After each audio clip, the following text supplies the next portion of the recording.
Lung capacities. Total lung capacity. Vital capacity. Inspiratory capacity. And functional residual capacity. What are lung capacities?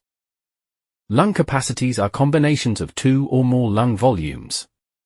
They represent the total amount of air the lungs can hold at different points in the breathing cycle.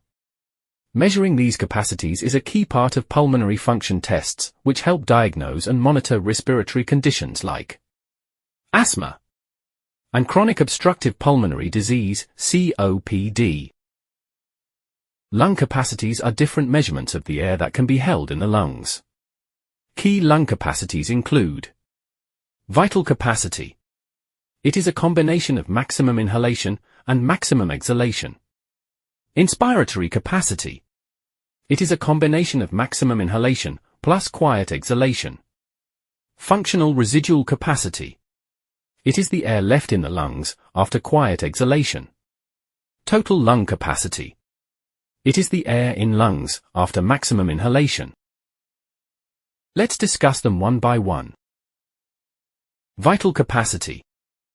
It is the maximum amount of air that can be forcefully exhaled after a maximum inhalation. It is the sum of tidal volume, inspiratory reserve volume, and expiratory reserve volume. So its total value is around 4,700 milliliters.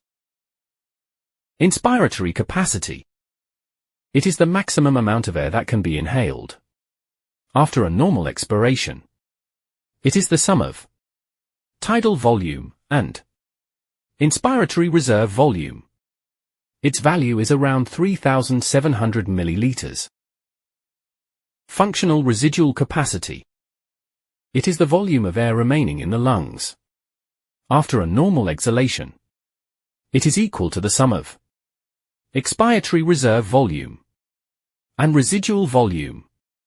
Functional residual capacity is the amount of air remaining in the lungs after expiration of tidal volume. Its value is around 2,200 milliliters. Total lung capacity. It is the total amount of air the lungs can hold after a maximum inhalation. It's the sum of all for lung volumes. Its value is around 6,000 milliliters.